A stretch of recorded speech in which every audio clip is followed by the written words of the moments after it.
I'm Denise. She's a non-fiction editor, and I'm Louise. She's a fiction editor. And together, we're the Editing Podcast. Hello, and welcome to our inaugural episode. Woo! So, because this is our very first episode, we thought we'd start at the very beginning. A very good place to start, Denise. Oh, you're not going to go all Julie Andrews on me, are you, Louise? No. Well, that is a relief. Yeah, so we thought we'd begin with the baselines and talk about the different levels of editing, because there is more than one. That's right. Whether you're an indie author who's going to be self-publishing or you have a contract with a publisher, your book's going to go through various stages of, let's call it constructive interference. Constructive interference. I like that. And actually, that applies whether you're doing the work yourself or a professional editor's on the case, because the fact is, every piece of writing needs editing. Yep. And I think the key thing to be aware of is that editing isn't a catch-all activity that can take a book from patchy to perfect in just one pass. Each of the stages requires a deep and specialist focus. Yeah, I agree with that. So let's talk first about why editing's worth the bother, because I think that can be really helpful when a writer's deciding what kind of editing is right for them.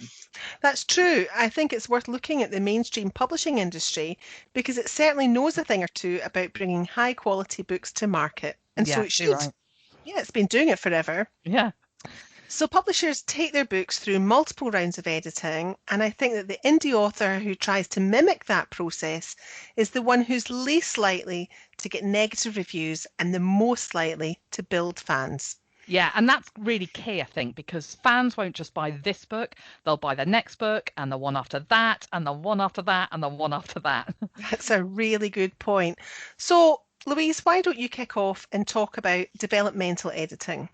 Yep. Okay. So the first thing to say is that this level of editing is called different things. Some people call it story editing, some people call it developmental editing, some people call it structural editing, and it can be thought of as a kind of shaping stage. So in fiction, it's where things like plot, characterization, narration, and pacing decisions are made. Yeah. When a story has a good shape, the reader will feel satisfied once they come to the end of the book, and they'll have been taught what they sought to learn. They'll understand the character's motivations, who or what was blocking them, and how those obstacles were resolved. They'll know why this or that happened, who was responsible and why. And now the journey might be bumpy. There will be peaks and troughs where there's action and contemplation and deduction. Yeah.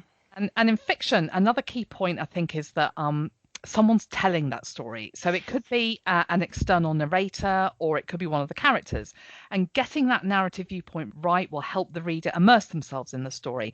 And the fact is that all of that stuff needs to be structured and it needs to be paced so that it engages the reader as the story unfolds. Yeah, absolutely. And actually, I should say that much of that applies to non-fiction too. Even non-fiction tells a story. Yeah. It takes the reader on a journey. It has a beginning, a middle, and an end. And if that structure isn't right, the book won't fulfill its promises. I like that. I'm thinking in terms of promises. Yeah. That's a really, really good way of looking at it. Before we just move on to the next thing, can I just talk quickly about fiction manuscript critiques? Oh, yes. So these were sort of mini developmental edits that look at the big picture stuff like plot, pace, character, and voice. What the editor does with one of these is review the book and create a report. So the issue here is not that they're changing anything in the novel's file, which they would be doing with a full structural edit. The critique is more an evaluation, and it discusses what the author can do to improve the book.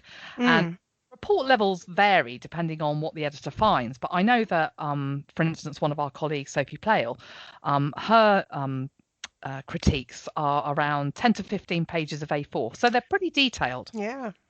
And so next, Denise, why don't you swing into line editing? Right. So line editing is like a smoothing stage where we check for sense and flow. So every sentence should say what it needs to say, but only that. Too many words or repetition of what's already known can make the reading experience really boring and frustrating. And that's something, well, it applies just as much to evocative non-fiction writing as it does to fiction.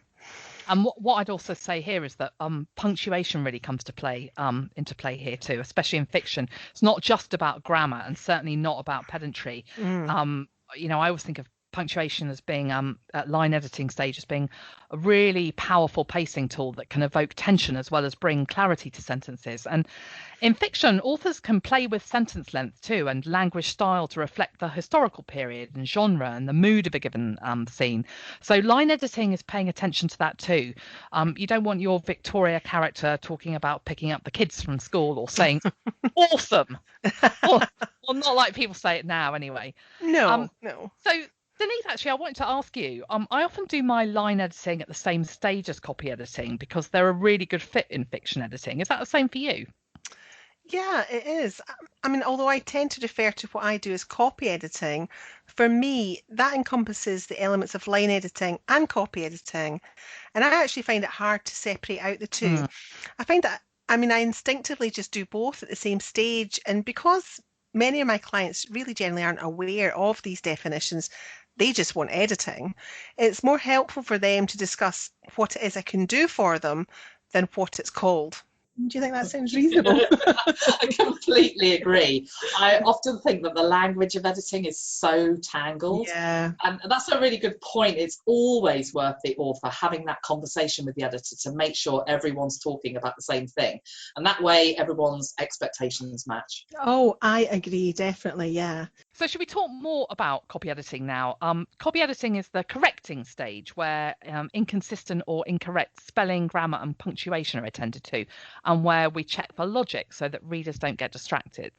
Yeah, now I wanted to talk quickly here about a copy editor's style sheet because they really are the author's and the editor's friend. Oh, they so are.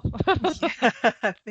What would we do without them? I know. They record decisions on the language choice, such as American or British English, style, whether it's IS or IZ spellings, both of which are standard in British English, by the way.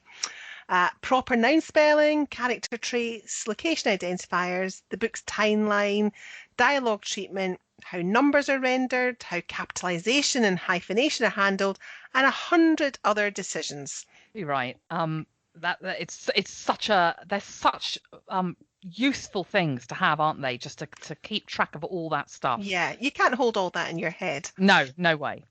So let's talk about the final stage now, about proofreading. So this is the quality control stage, and it's where any final literal errors and layout problems are flagged up.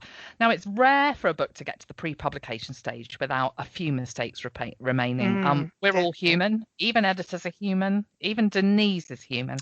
I know you find that hard to believe, but I am human, yes.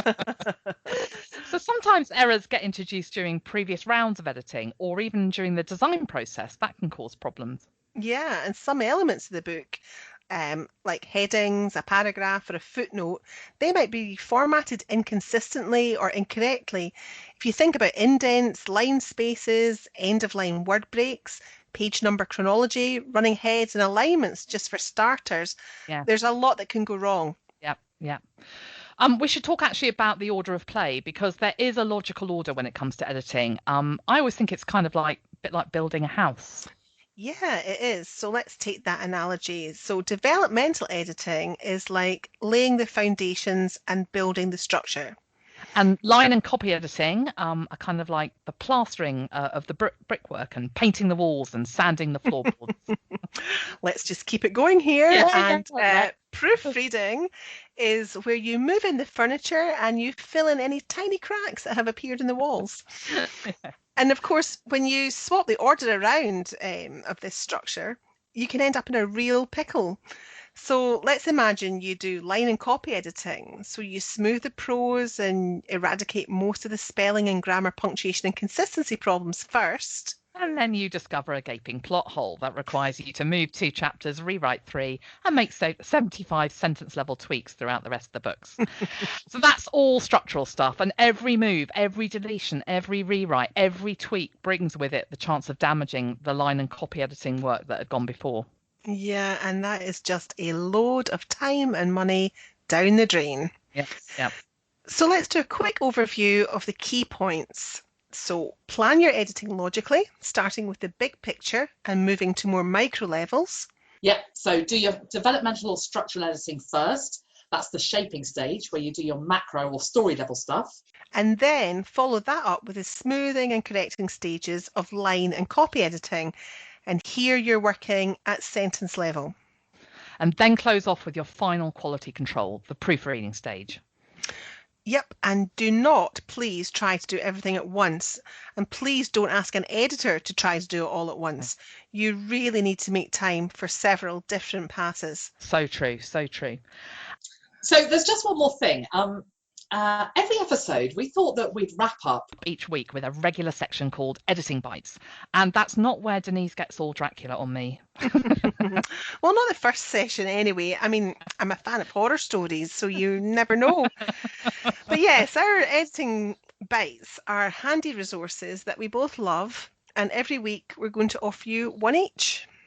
So I'm actually going to give you two this week because one is just a free booklet that I've put together, and it covers everything we've talked about in this episode. It's called Which Level of Editing Do You Need? And it focuses on how to choose editing based on the outcomes you want to achieve. And then the second bite is a book called Self-Editing for Fiction Writers, How to Edit Yourself into Print. And this is by Renni, Browne and Dave King. And it's a really great resource, almost a tutorial for big picture work, especially if you want to make your book more attractive to an agent. Yeah, that sounds great. So be sure to check that one out. My editing bite is a blog article by Joanna Penn on her website called The Creative Penn. And the article is called Self-Editing a Non-Fiction Book. In the article, she outlines her own self-editing process, and I think it's always helpful to see how others approach a particular task, even if we don't follow their method exactly. And that blog's actually an extract from her book, which is called How to Write Non-Fiction, Turn Your Knowledge into Words. That's a great resource. She's such a prolific writer of both non-fiction and fiction, so that's definitely worth checking out. So that's all for this week. Thank you so much for listening to the Editing Podcast. You can rate, review and subscribe via your podcatcher. And don't forget to share. Tell your writer friends, your editor friends, your business friends, basically anyone who writes. Yes, we'd love to hear from you. So if you have any questions, please do get in touch. Yes, you can get in touch with us via the Editing Podcast Facebook page, and if you ask us a question, we will answer. That's a promise. And don't forget, all the links we've mentioned are in the show notes. Thanks so much for listening. Bye!